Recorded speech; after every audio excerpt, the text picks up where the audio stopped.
बेटा स्टार्ट करते हैं। हमने लास्ट लेक्चर में क्या देखा था? लास्ट लेक्चर में हमने 7 एनिमीज को समझा था बेटा। और 7 एनिमीज का मतलब क्या था सर? 7 एनिमीज का मतलब था कि सर लायबिलिटी साइड में 4 चीज़ें थी और एसेट साइड में कितनी चीज़ें थी? 3। ठीक है। और हमने ये 7 एनिमीज के 2 जुगाड़ देखे थे। ठीक है। पहला जुगाड़ था कि सर इन्हें मार दिया जाए, खत्म कर दिया जाए, इसको पूरा क्लोज कर दें। ठीक है। और सेकंड क्या था बेटा? उनको क्या कर दिया जाए? एडजस्ट कर दिया जाए। बोलो बात क्लियर? खत्म करने के लिए आप क्या करते थे बेटा? जर्नल एंट्री पास करते थे। याद करो, लायबिलिटी साइड वाली चीजों को बांटने के लिए, लायबिलिटी का बैलेंस क्या होता था बेटा? क्रेडिट। उनको बांटने के लिए क्या किया जाता था? डेबिट करते थे। ठीक है। इनको डेबिट करके कैपिटल अकाउंट क्या हो जाता था? क्रेडिट बेटा। ठीक है। एसेट साइड में जो चीजें होती थी बेटा, अपनी याद करो, एसेट साइड में जो चीजें होती थी उनको, उनका बैलेंस था डेबिट और उनको बांटने के लिए क्या करते थे बेटा? क्रेडिट। तो कैपिटल अकाउंट क्या हो जाता था? डेबिट। ठीक है। 2 हमने स्पेशल केस देखे थे, एक WCR का, वर्कमैन कंपनसेशन रिजर्व का, और एक इन्वेस्टमेंट फ्लक्चुएशन रिजर्व का हमने स्पेशल केस देखा था बेटा। बोलो बात क्लियर है? आइए सर आज इसके क्वेश्चन शुरू करते हैं और आप सब आएंगे बेटा इलस्ट्रेशन नंबर 27 पे। मैं नई बुक यूज कर रहा हूं बेटा, नई बुक में इलस्ट्रेशन नंबर 27 है। ठीक है।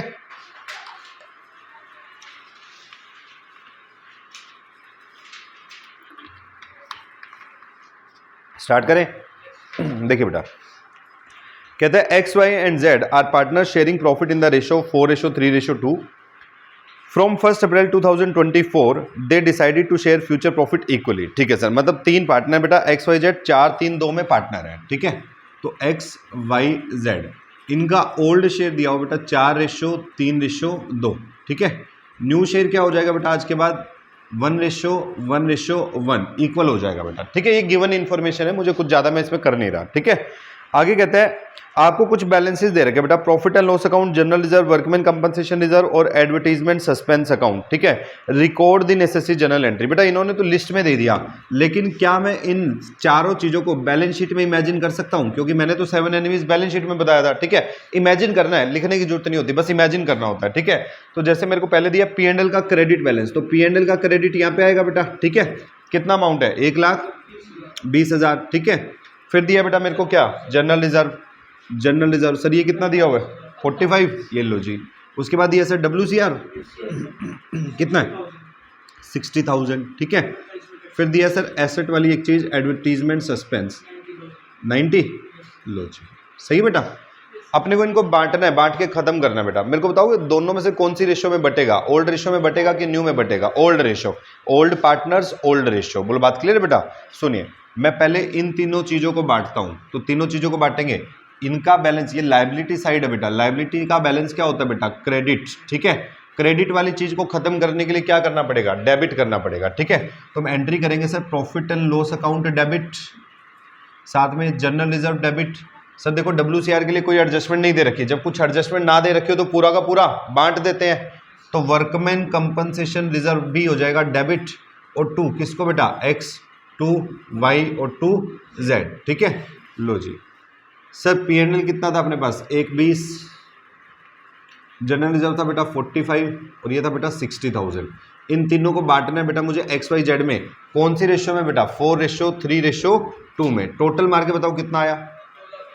2,25,000 बेटा। 2,25 को बांटेंगे। ठीक है 4:3:2 में। तो बताइए X का कितना, Y का कितना और Z का कितना? ठीक है। बांटिए। देखिए 2,25,000 डिवाइड बाय कितना करूं? 4 3 7 और 2 9, डिवाइड बाय 9। लो जी। गुना में 2। इसका आ रहा बेटा 50,000। ठीक है। इसका कितना आया? 75,000। और उसका कितना आया बेटा? 1,00,000। सही है। बट के खत्म हो गया। आई जी। सेकंड एंट्री, एडवर्टीजमेंट सस्पेंस बांटना सर, उसका बैलेंस, वो एसेट साइड है, इसका बैलेंस क्या होता है बेटा? एसेट का बैलेंस डेबिट।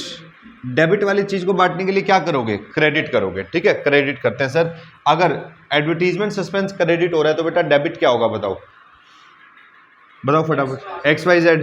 तो XYZ का मतलब बेटा X का कैपिटल अकाउंट, Y का कैपिटल अकाउंट और Z का कैपिटल अकाउंट। सही है। तो X capital account debit, Y's capital account debit. ठीक है। Z's कैपिटल अकाउंट डेबिट और 2 बेटा एडवर्टीजमेंट सस्पेंस। ठीक है बेटा। एडवर्टीजमेंट सस्पेंस कितने का बेटा? 90,000 का। वही बांटेंगे 4:3:2 में। ठीक है। तो 9 से डिवाइड हुआ 10,000, ये आ गया 40, 30 और 20,000। मेरे को बताओ जी, यहां तो कोई डाउट है? पक्की बात है बेटा? एक और सॉल्यूशन बन सकता है क्या? सर अल्टरनेट सॉल्यूशन, आप ऐसा भी कर सकते हो कि डेबिट और क्रेडिट वाली यानी एसेट और लायबिलिटी वाली चीज़ों को नेट कर लो, ठीक है। जैसे कि क्रेडिट वाली चीज़ें कौन कौन सी है बेटा, 120 प्लस 45 प्लस बेटा 60, टोटल कितना बना था बेटा अपना 225, ये क्रेडिट वाली अमाउंट आ गई, ठीक है। डेबिट में कितना बेटा अपने पास बांटने के लिए 90,000, ठीक है। तो इनको नेट कर लेते हैं, क्रेडिट और डेबिट को नेट कर लेते हैं, यानी 225 में से अगर मैं 90 घटा दूं तो ये बचेगा बेटा 1,35,000 रुपये। कौन से वाला, क्रेडिट वाला। बात समझ आई भाई, मैंने क्या करा 225 में से 90 घटा दिया। अब मैं अगर 1,35 को बांट दूं तो भी एंट्री सेम आएगी बेटा अपने पास, बोलो बात क्लियर। तो 1,35 को बांटते हैं सर, यहाँ पे लिख देता हूँ मैं, डेबिट 90,000 था अपने पास, इसको बांट के देखते हैं। मैं कह रहा हूँ सर इसको बांटते हैं, तो क्रेडिट वाली चीज़ बांटनी है तो इसको डेबिट करना पड़ेगा बेटा अपने को, ठीक है। तो अपन डेबिट कर सकते हैं। अच्छा, अब मेरे को थोड़ी सी इशू ये है सर कि मेरे को ये समझ नहीं आ रहा कौन सा अकाउंट डेबिट कौन सा अकाउंट क्रेडिट करें, इसलिए आप इसका यूज नहीं करते, ठीक है। लेकिन अपना नेट इफेक्ट क्या आना चाहिए, 1,35 आना चाहिए। जरा चेक करें, सुनो बेटा ध्यान से। यहाँ पे हमने एक्स के कैपिटल अकाउंट को, ठीक है, डेबिट क्रेडिट किया कितने से, 1 लाख से, और यहाँ इसको क्या कर दिया बेटा, डेबिट। तो एक्स का बैलेंस बचा होगा 60,000 क्रेडिट, सही बात है। सर वाई के कैपिटल अकाउंट को क्रेडिट किया 75 और डेबिट कर दिया बेटा 30 से, तो वाई का कैपिटल अकाउंट बचा होगा बेटा कितना, 45,000 क्रेडिट, सही है। अच्छा जी, जेड के कैपिटल अकाउंट को 50,000 से क्रेडिट किया था और 20,000 से डेबिट कर दिया, तो जेड का बचा होगा बेटा 30,000 क्रेडिट। जरा चेक करें इसका टोटल कितना आ रहा है, वही आ रहा है जो हमारा आना चाहिए था, बोलो बात क्लियर है। तो सर यहाँ पे एंट्री पास क्यों नहीं की जा सकती बेटा, मेरे को समझ नहीं आ रहा ना कि मैं क्या चीज़ डेबिट करूँ, P&L डेबिट करूँ, मैं जनरल रिजर्व डेबिट करूँ, मैं WCR डेबिट करूँ, मेरे को समझ नहीं आ रही ये बात, ठीक है। इसलिए मैंने एंट्रीज को अलग अलग पास किया बेटा, लेकिन नेट इफेक्ट तो वही आ रहा है 1,35,000 रुपये, बोलो बात क्लियर है। यहाँ तक किसी का कोई डाउट है? अगर अल्टरनेट सोल्यूशन नहीं समझ आ रहा तो एक बार के लिए छोड़ देंगे सर, ठीक है, एक बार के लिए भूल जाएंगे, अपन एक और केस करेंगे, उसके अंदर हमें इस अल्टरनेट सोल्यूशन की जरूरत पड़ेगी बेटा, बोलो बात क्लियर है। यहाँ तक इतना समझ आया कि बांट के क्या करना है सर, सिर्फ खत्म करना है हमें चीज़ों को और कुछ नहीं करना, ठीक है। आइए अगला इलस्ट्रेशन देखते हैं बेटा। नहीं, या आगे काम आएंगे बेटा हमें, ठीक है। क्वेश्चन तो अपनी स्टेटमेंट पूरी करेगा, तो क्वेश्चन ने अपनी स्टेटमेंट पूरी करके दे दी, मुझे पता है इनको बांटने के लिए ज़रूरत नहीं है, मेन बात तो ये है, ठीक है। आपको ये देखना भी कौन सी रेशो कहाँ काम आएगी, ठीक है।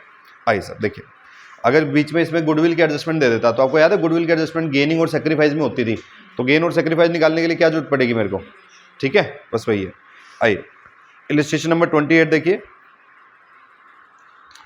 कहते हैं Babita, Kavita and Dinesh were partner in a firm from 1 April 2018, they decided to share profit in the ratio of 2:3:5, ठीक है। बेटा वो पार्टनर थे और अब उन्होंने डिसाइड किया कि उनकी जो रेशो है वो 2:3 क्या हो जाएगी बेटा, 5 हो जाएगी, ठीक है जी। इनकी पुरानी रेशो नहीं दे रखी बेटा, ठीक है। पुरानी रेशो अगर नहीं दे रखी होती तो आप क्या मान लेते हैं बेटा, इक्वल मान लेते हैं। कोई भी अगर रेशो नहीं दे रखी तो आप क्या मानते हैं, इक्वल, ठीक है। आइए क्वेश्चन शुरू करते हैं।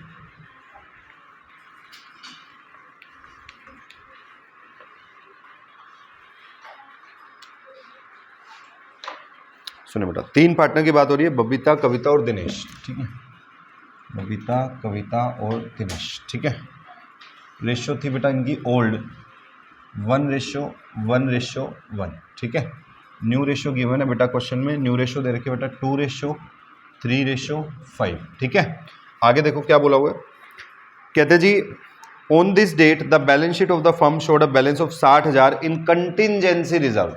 बेटा कंटिजेंसी रिजर्व कुछ नहीं होता, जनरल रिजर्व को बोलते हैं बेटा, किसको बोलते हैं, जनरल रिजर्व को। तो कॉन्टीजेंसी का मतलब हो गया बेटा, कॉन्टीजेंसी रिजर्व का मतलब हो गया general reserve, contingency reserve is equal to general reserve बेटा। तो जो सलूक तुमने जनरल रिजर्व के साथ किया था वही इसी के साथ भी करना पड़ेगा, सही बात है। अमाउंट कितना बोलो, 60,000, कोई दिक्कत नहीं है सर, ठीक है। आगे देखते हैं, कहते जी and debit balance of 1,20,000 in P&L, ठीक है। प्रॉफिट एंड लॉस का कौन सा बैलेंस दिया हुआ है, डेबिट बैलेंस। बताओगे डेबिट बैलेंस कौन सी साइड आता है, एसेट साइड की लायबिलिटी साइड, एसेट साइड वाला, यानी मुझे एसेट साइड वाला बैलेंस दे रखा है, ध्यान रखना। लॉस दिया हुआ है मुझे 1,20,000 रुपये बेटा, इतनी बात समझ आ गई, क्लियर है। और देखते हैं, goodwill of the firm was valued at ₹3,60,000। Sir goodwill 3,60,000। Sir मेरा सवाल सिर्फ एक, क्या ये गुडविल ओल्ड गुडविल है या ये गुडविल न्यू गुडविल है? ओल्ड गुडविल है या न्यू गुडविल है?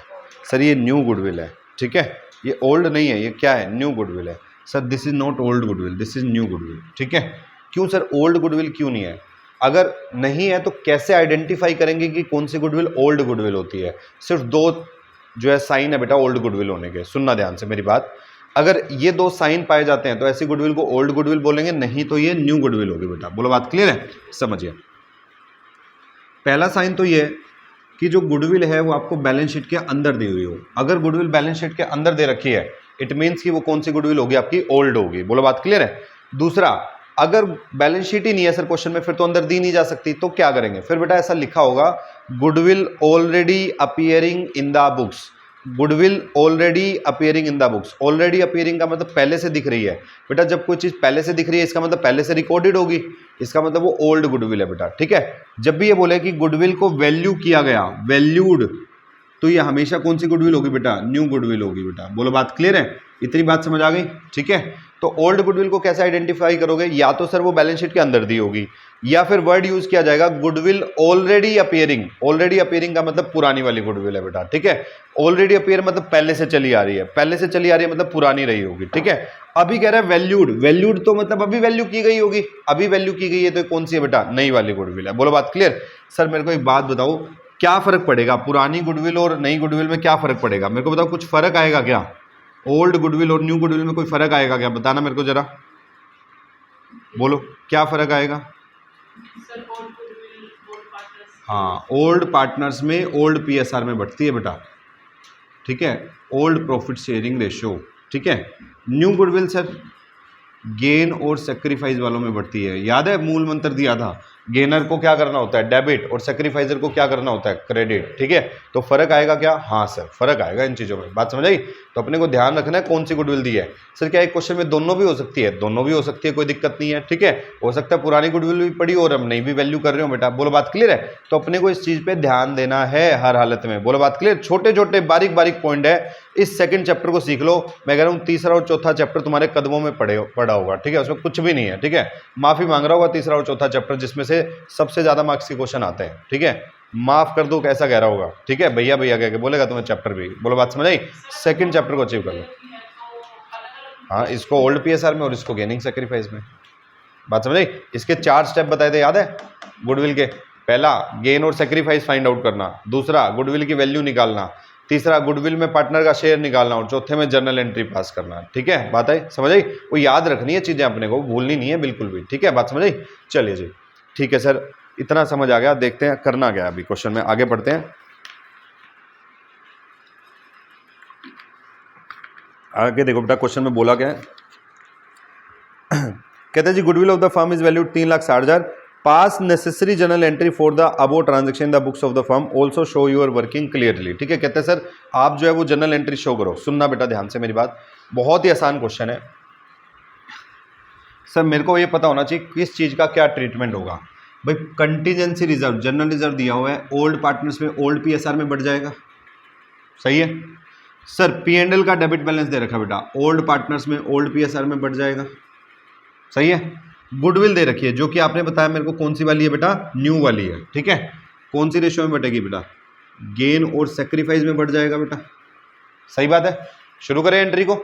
चलिए सबसे पहले जनरल रिजर्व बांटते हैं बेटा। जनरल रिजर्व का बैलेंस होता है क्रेडिट, क्रेडिट वाली चीज को बांटोगे तो जनरल रिजर्व को क्या करना पड़ेगा? डेबिट। ठीक है, अब मेरी रिक्वेस्ट है बेटा आपसे, अगर क्वेश्चन में वर्ड कंटीजेंसी रिजर्व यूज किया गया है तो आप जनरल रिजर्व वर्ड यूज मत करना, आपको वर्ड वही यूज करना है जो क्वेश्चन में दिया गया है।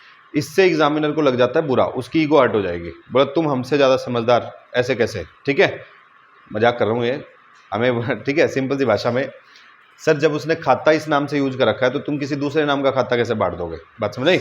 अकाउंट का नाम तुम थोड़ी बदल सकते हो। अब क्लाइंट कह रहा है, बोला हम तो इसको चेयर बोलेंगे, तुम कह रहे हो ना ना ये तो फर्नीचर है। वो कह रहे जब हमने चेयर बोल रखा है तो तुम्हें क्या दिक्कत है? बोलो बात समझ आई? तो फर्नीचर का अकाउंट ही मेंटेन नहीं कर रहा तो तुम कैसे बांट दोगे? बात समझ आई बेटा? तो हमेशा जो खाते का नाम दे रखा हो ना बेटा वही इस्तेमाल करना है। चीजें सेम होती है, फर्क कोई नहीं है, लेकिन हाँ वो जो खाते का नाम रखेगा वही अपने को यूज करें। हम अकाउंटेंट है, जैसा बिजनेसमैन चला रहा है अपने को वैसे ही काम करना है। ठीक है, आई जी। तो सबसे पहले मैं एक काम करता हूँ बेटा, सबसे पहले मैं कंटीजेंसी रिजर्व को बांटता हूँ। ठीक है, तो मैं एंट्री कर रहा हूँ बेटा कॉन्टीजेंसी रिजर्व डेबिट। बहुत बार टीचर बोल देते हैं बेटा इसमें, स्कूल टीचर वगैरह आपके, कि नहीं जनरल रिजर्व लिख सकते हो, बट गलत है, बहुत गलत है। ठीक है, भाई तुम खाता है ही नहीं, वो जनरल रिजर्व मेंटेन ही नहीं कर रहा तो कैसे बांट रहे हो, ठीक बात समझ आई। तो अपने को वही नाम यूज करना है जो बुक्स में दिया हुआ है अपने को, ठीक है। तो कंटीजेंसी रिजर्व डेबिट बेटा टू किस में बट रहे हैं, बी बबीता कविता और दिनेश, ठीक है। To B's capital account, to K's capital account और to D's capital account. B का मतलब बीज कैपिटल अकाउंट है बेटा, के का मतलब के कैपिटल अकाउंट है, ठीक है। तो मैं आगे कैपिटल ना लिखूं तो समझ जाना, ठीक है। ये मत कहना बी का खाता अलग है, ये बी का कैपिटल अकाउंट ही है, ठीक है। आओ जी, तो जनरल रिजर्व कितने का था बेटा अपने पास, 60,000 रुपए का। और कौन सी रेशियो में बांटे, 1:1:1 में बांटे या 2:3:5 में बांटे बेटा, 1:1:1 में, ठीक है। तो इसका आएगा बेटा 20,000, 20,000 और 20,000। मेरे ख्याल से यहां तक कोई दिक्कत नहीं है, सही है। अच्छा, फिर अपने को P&L का डेबिट बैलेंस बांटना बेटा। डेबिट की चीज को बांटोगे तो क्या करना पड़ेगा, क्रेडिट। फिर डेबिट किसको करोगे, पार्टनर के कैपिटल अकाउंट को, सही है। तो एंट्री करते हैं sir, B debit, K debit, ठीक है, डी डेबिट टू बेटा प्रॉफिट एंड लॉस अकाउंट, सही है। B debit, K debit, D debit to profit and loss account. कितना था बेटा profit and loss account, 1,20,000। Sir 1:20 को कौन सी रेशियो में बांटूं, 1:1:1 में या 2:3:5 में, 1:1:1 में, ठीक है। Old balance, old partners, old ratio, ठीक है। चलो जी, बांटो कितना कितना आएगा, 40-40। सर 40,000, 40,000 और 40,000, यहां तक बताओ सर, कोई डाउट है क्या, पक्की बात। सर न्यू गुडविल के एडजस्टमेंट के लिए 4 स्टेप फॉलो करने हैं अपने को, ठीक है। वो 4 स्टेप अपने को याद करने, सर रट्टा मारने। अभी यूं दिख रहा है बेटा ये 4 स्टेप है, बहुत बड़ा क्वेश्चन होगा, ना ना ना बहुत बड़ा नहीं है, छोटे छोटे पॉइंट होंगे ये, ठीक है। सबसे पहले क्या निकालना है, गेनिंग और सेक्रीफाइस, ठीक है। तो निकालते हैं सर, बी का सेक्रीफाइस निकालता है। मेरे को बताओ, अगर मुझे सेक्रीफाइस निकालना हो तो किससे पूछना चाहिए हमें, सन से पूछना है, ठीक है। याद रहेगी बेटा ये चीज, ठीक है। एग्जाम में बैठे होंगे ना, कभी फॉर्मूला में कंफ्यूज नहीं होगा, ध्यान रखना, ठीक है। तो sacrifice is equal to old minus new, ठीक है, याद रहेगी ना। चलो जी, तो बी का ओल्ड शेयर था बेटा कितना, 1/3 और न्यू शेयर कितना है बेटा 2/10। एलसीएम ले ले 30, 10 माइनस 6 कितना है बेटा 4/30। देख लेना, सही है क्या, कोई डाउट यहाँ तक। आई सर, बी के बाद निकालते हैं के का ओल्ड शेयर कितना बेटा 1/3 माइनस न्यू शेयर बोलो कितना बेटा इसका 3/10, ठीक है। एलसीएम आया कितना बेटा 30, 10 माइनस 9, 1/30 बेटा। दोनों के आंसर पॉजिटिव आ रहे हैं, तो इसका मतलब ये क्या होगा, सेक्रीफाइस है, ठीक है। फिर निकालते बेटा अपन डी के लिए। अब जाहिर सी बात है 2 का सेक्रीफाइस है तो डी का पक्का पक्का क्या आएगा, गेन ही आएगा, ठीक है। बट कैलकुलेट तो करके दिखाना पड़ेगा। 1/3 माइनस 5/10, एलसीएम आया बेटा 30, 10 माइनस 15 कितना आ रहा है बेटा 5/30। ये क्या आ रहा है बेटा, गेन आ रहा है, सही बात है ना। क्लियर, माइनस प्लस नहीं लिखेंगे अपन, गेन या सेक्रीफाइस लिखेंगे, ठीक है। माइनस प्लस का साइन नहीं लिखेंगे अपन, ठीक है।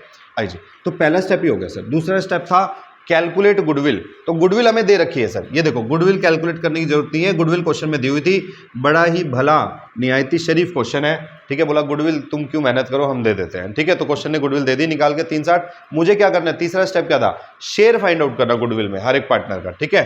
तो बीज शेयर इन गुडविल, बीज शेयर इन गुडविल बताओ बेटा।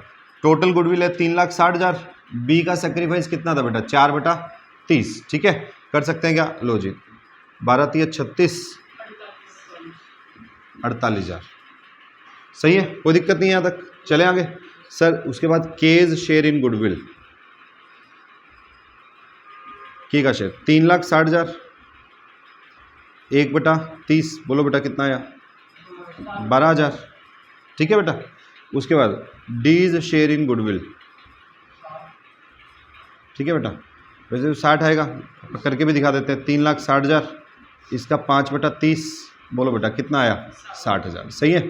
अब ये क्या कर रहा था सेक्रीफाइस, ये क्या कर रहा था बेटा सेक्रीफाइस, और ये क्या कर रहा था बेटा गेन। मूल मंत्र दिया हुआ था तुम्हें, ठीक है। गेनर को क्या करना है बेटा डेबिट, और सेक्रीफाइजर को क्या करना है बेटा क्रेडिट, ठीक है। तो चलो एंट्री पास कर दें, यहाँ पास कर दें एंट्री, लो जी गेनर डेबिट यानी क्या चाहिए बेटा ये, हाँ ये निकाल के दिखाना है अपने को, ठीक है। वर्किंग नोट का पार्ट होना चाहिए अपना, ठीक है। डीज कैपिटल अकाउंट डेबिट बेटा टू बीज कैपिटल अकाउंट, ठीक है, और टू केज कैपिटल अकाउंट। एक चीज़ का ध्यान रखना बेटा, हमसे कई बार ये गलती हो जाती है कि बी का अमाउंट गलती से के में चला जाता है और के का अमाउंट गलती से बी में चला जाता है, तो पूरा क्वेश्चन गलत हो जाएगा, ध्यान रखना है इसका, ठीक है। डी का था बेटा 60,000, बी का कितना था बेटा बताओ 48 और 12,000, बताओ जी, 3 एंट्री बनी है, 1 एंट्री, 2 एंट्री और तीसरी जनरल एंट्री। बोलो जी, बढ़िया क्वेश्चन था, ठीक है, बहुत शानदार। 2 कंसेप्ट मिला के क्वेश्चन किया है, गुडविल का और 7 एनिमीज का मिला के कंसेप्ट का क्वेश्चन आया। बोलो बात क्लियर है बेटा।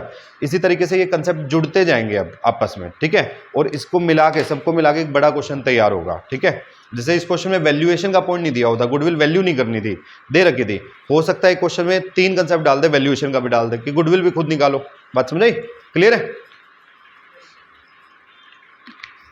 आइए जी, अगला क्वेश्चन शुरू करें। मेरे ख्याल से 29 तो हो गया था, घर से दिया था।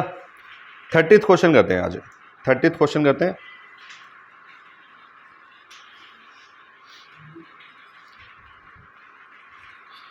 क्या हुआ शिवांश बाबू, क्या हुआ, तबीयत खराब है? चलो, कहते हैं Meeta Gopal and Farhan were partner sharing profit and loss in the ratio of 3:2:1। तो बेटा 3 पार्टनर है, मीता गोपाल फरहान, ठीक है। इनकी ओल्ड रेशो दे रखी है बेटा 3:2:1, ठीक है। आगे कहते हैं 29 March 2024 they decided to change the profit sharing ratio to 5:3:2, 5:3:2 यानी नई रेशो दे दी, ठीक है। ऑन द ड्यू डेट कहते हैं balance sheet showed the following, क्या क्या देखो, डेफर्ड एडवर्टीजमेंट एक्सपेंडिचर। मेरे को बता सकते हो कौन से साइड का दुश्मन है, एसेट साइड का, एसेट साइड का, ठीक है। अब तुम्हें याद आना चाहिए सर, एसेट का बैलेंस डेबिट, बांटने के लिए क्या करना है, क्रेडिट, याद आएगा ना, ठीक है। सर कंटीजेंसी रिजर्व, बताओ कौन सी साइड का दुश्मन है, लायबिलिटी, ठीक है। तो ये क्रेडिट बैलेंस है, इसको बांटने के लिए क्या करना पड़ेगा, डेबिट।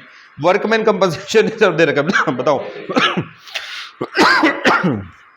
उसके बाद देखिए कहते हैं claim on account of workman compensation 60,000। मेरे पास वर्कमैन कंपनसेशन का रिजर्व देख के बताओ कितने का है, 48, और क्लेम कितने का है, किसको बीच में लाना पड़ेगा, रीवैल्यूएशन अकाउंट को। बहुत बढ़िया, रीवैल्यूएशन अकाउंट को, याद आया, काम आया ना वो वाला पॉइंट, ठीक है, याद आया सर। वो वाला क्वेश्चन हमने करा था, स्पेशल केस था जहां पे रीवैल्यूएशन बीच में आ रहा था, वही वाला पॉइंट आ गया सर अभी, ठीक है।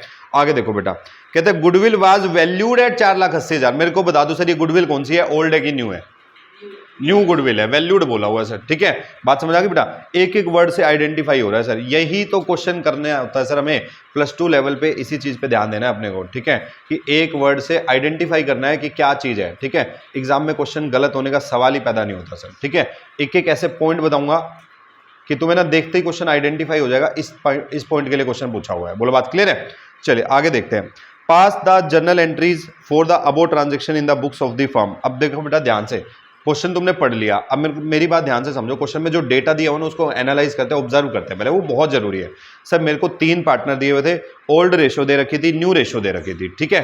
फिर इन्होंने डेफर्ड एडवर्टीजमेंट एक्सपेंडिचर दे रखा है जो कि एसेट साइड का बैलेंस है, और इसे बांट के खत्म कर देना बेटा। कौन सी रेशो में बटेगा मेरे को ये और बता दो, ओल्ड रेशो में, ठीक है। फिर कंटीजेंसी रिजर्व दे रखा है बेटा, लायबिलिटी साइड का बैलेंस है, बांट के खत्म करना है, बता दो कौन सी रेशो में बटेगा, ओल्ड में।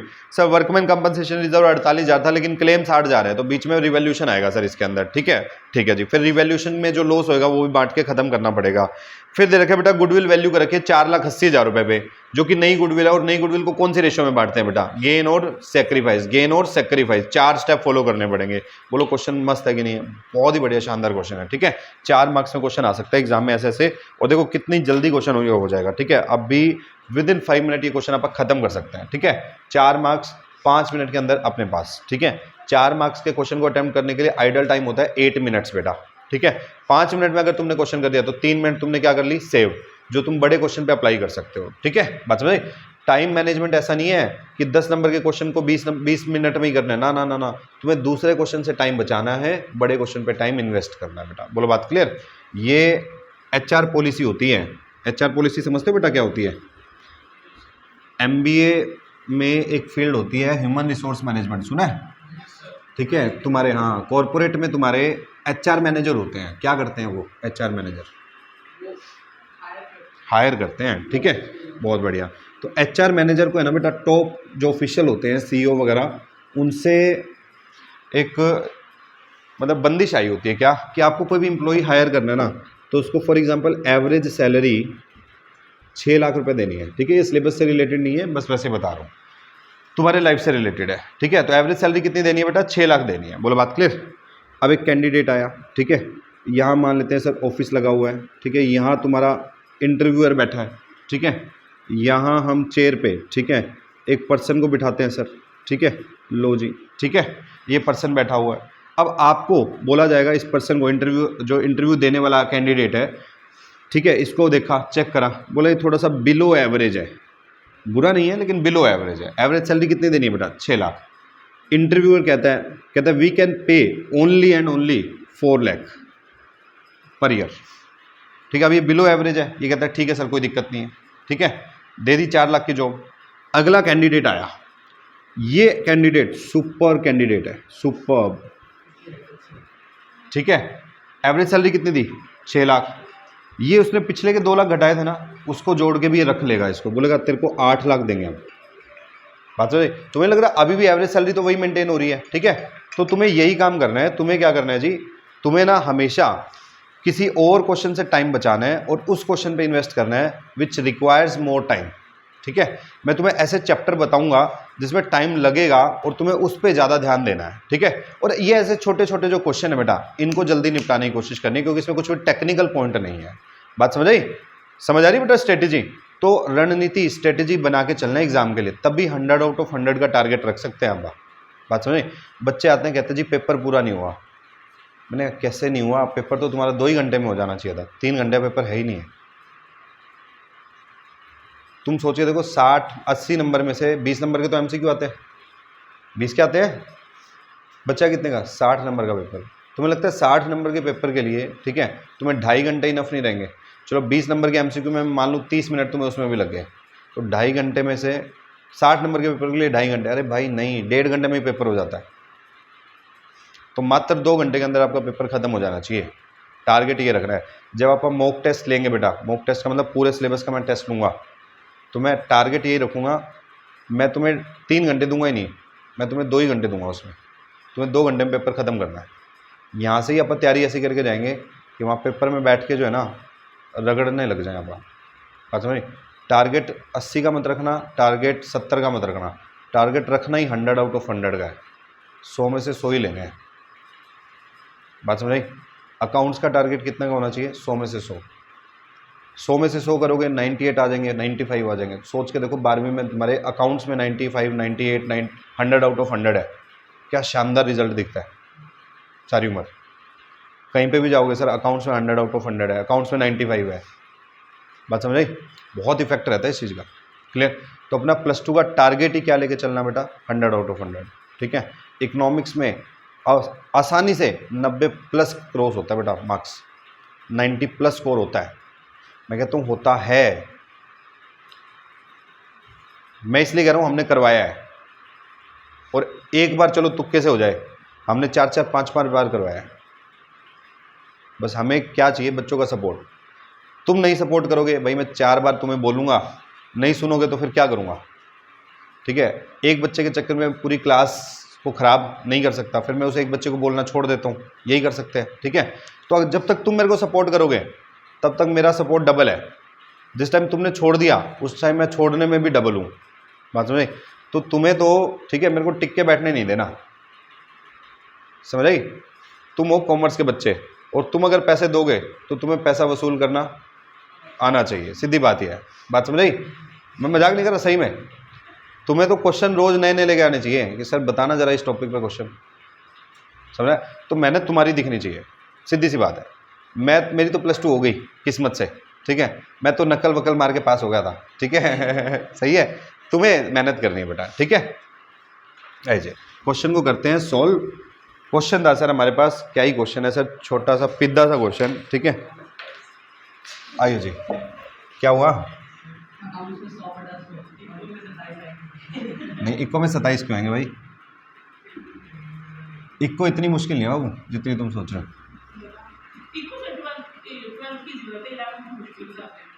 ना भाई, हमें तो 11th के भी नहीं लगते, दोनों इजी है हमारे लिए। तो अब तुम ये बताओ, तुमने इकोनॉमिक्स में नेशनल इनकम पढ़ लिया, क्या लगा तुम्हें?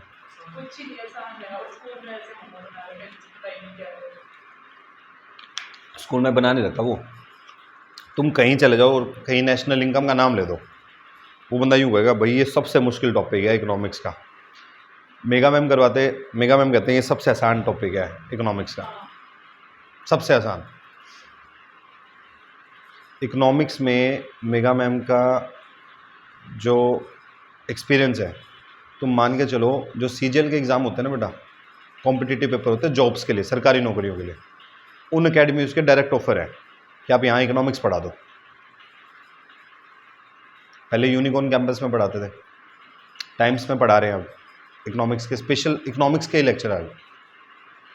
ठीक है, अच्छा मैं तो फिर भी कम पढ़ा लिखा हूँ, मेगा मैम के पास एमकॉम की डिग्री, एमएड की डिग्री और स्पेशल अब एमए इकोनॉमिक्स कर रहे हैं। तो इकोनॉमिक्स में तो बाबू इस एरिया में तो कोई हाथ पकड़ ही नहीं सकता इनका। ये नेट की कोचिंग लेती थी उस टाइम पे, एकेडमी से इसने इकोनॉमिक्स के टीचर भगवा दिए थे, बोली गलत पढ़ा रहा है, प्रोफेसर को निकलवा दिया था। इकोनॉमिक्स में इतना हाथ स्ट्रॉन्ग है इनका।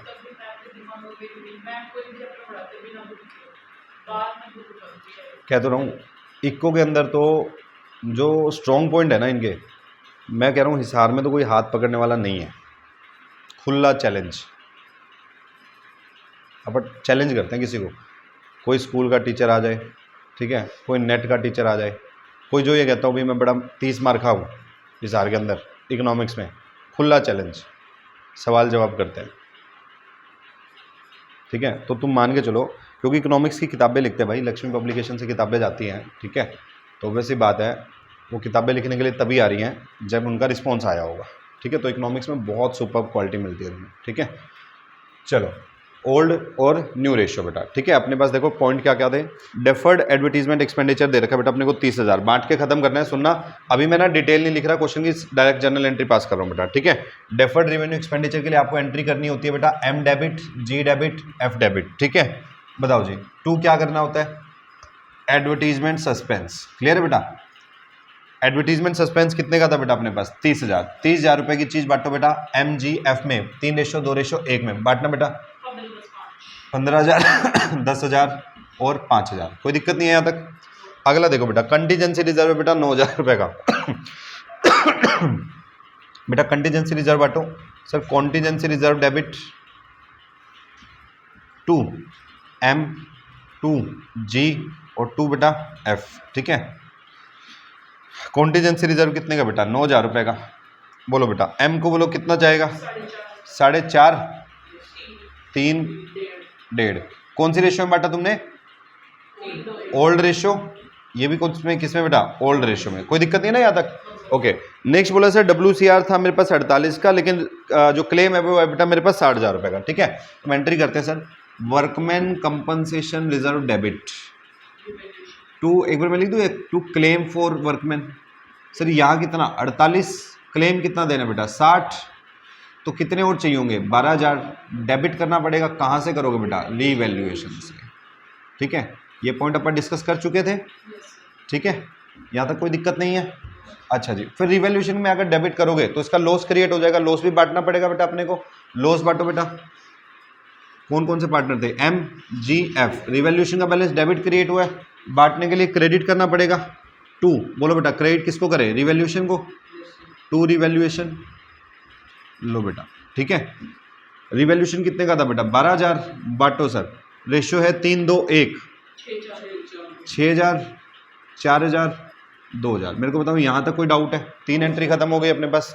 एक में बोला सर गुडविल की वैल्यू 480 है। ठीक है, तो गुडविल दे रखे बेटा मेरे को 480, और ये नई वाली गुडविल है बेटा। नई वाली गुडविल को गेन और सेक्रीफाइस में बांटते हैं, तो सबसे पहले मुझे इन तीनों का गेन या सेक्रीफाइस निकालना पड़ेगा। स्टेप नंबर 1 फॉलो कर रहे हैं बेटा अपन। ठीक है, आ जाओ जी, गेन या सेक्रीफाइस निकालते हैं। सबसे पहले निकालते हैं सर एम का। फॉर्मूला क्या था बेटा? Old minus new. तो 3/6 माइनस में 5/10। यार ये बेटा एलसीएम लेना है, एलसीएम हमेशा लेके देखना है। एलसीएम लेना आता है होप। ठीक है, तो पहले 2 से जाएगा, 2 3 6, 2 5 10। ठीक है, बताओ सर कितना आया? अब आगे जा नहीं रहा, 5 3 15 दूनी 30, तो एलसीएम कितना आया बेटा? 30। 60 मत ले लेना। करी गलती है? करी है? होती है। मैं बता रहा हूँ बाबू, मैं वो पॉइंट बता सकता हूँ जहाँ तुम गलती कर सकते हो, और मैं स्पेशली उसको हाईलाइट करता हूँ ना कि यहाँ गलती होती है, ध्यान रखना है।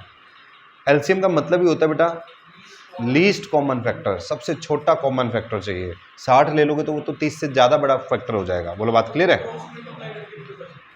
बाबू मैं सजेस्ट नहीं करता। ठीक है, अकाउंट्स में ये क्या होता है? अच्छा होम्योपैथी डॉक्टर, ठीक है, बात समझ आ गई। तो मैं ये बता रहा हूँ कहाँ गलती हो, डॉक्टर नब्ज पकड़ लेता है ना, मैं भी पकड़ लेता हूँ, ठीक है, मेरे को पता है, हाँ मेरे को ये पता है मरीज कहाँ गलती करेगा, ठीक है।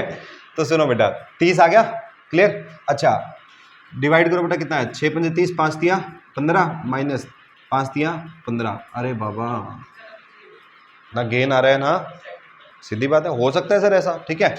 चलिए इसके बाद आया बेटा जी, जी में बेटा ओल्ड, ओल्ड बोलो कितना है 2/6 माइनस 3/10, बोलो एलसीएम बोलो 30, 60 मत करना, ठीक है।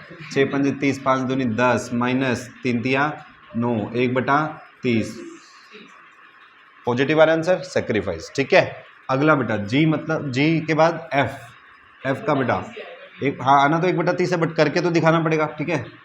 1 बटा कितना था ओल्ड शेयर 6 माइनस में बेटा 2/10, बोलो सर एलसीएम बोलो कितना 30, 6 पंजे 30 माइनस 3 दूनी 6, ये लो जी 1/30, ये क्या आ रहा है बेटा गेन।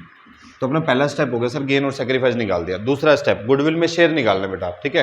तो स्टेप नंबर 2 यहाँ परफॉर्म कर देता हूँ, लो जी, ठीक है। हाँ G's share, G's share, बोलो बेटा 480, इसमें कितना शेयर है 1/30, कितना आया देखो 16,000, ठीक है। जी के बाद था बेटा एफ, एफ शेयर 480 में 1/30, आंसर तो वही आना है 1/30 16,000।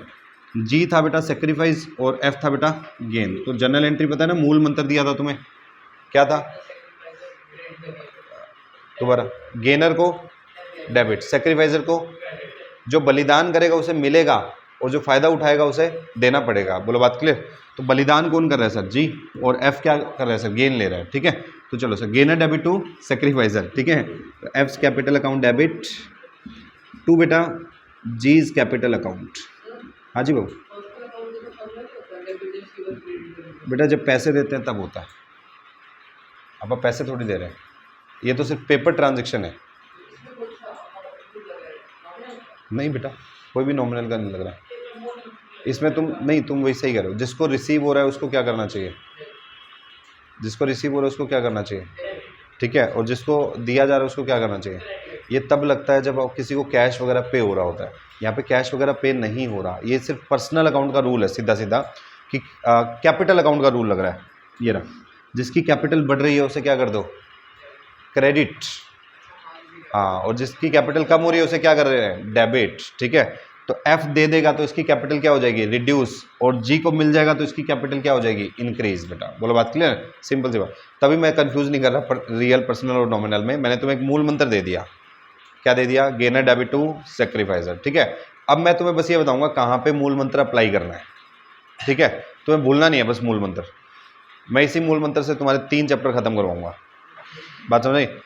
ट्रस्ट रख के चलते जाओ चलते जाओ चलते जाओ, क्वेश्चन सारे होंगे, एक भी क्वेश्चन अटकेगा नहीं अपना, बोलो बात क्लियर। बताओ सर क्लियर है ना यहाँ तक, 1 2 3 4 चारों जनरल एंट्री हो गई। मेरे को बताओ यहाँ तक कोई डाउट है किसी का, पक्की बात है श्योर। आइए सर क्वेश्चन नंबर 31 हो गया था बेटा, 31 दिया हुआ था, 32 लिखो बेटा होमवर्क, इलस्ट्रेशन नंबर 32 होमवर्क 32, और 32 के बाद एक एमसीक्यू है देखो केस बेस्ड, ये जरूर करना है, पहले 2 जो केस बेस्ड है वो भी करके आने बेटा, ठीक है।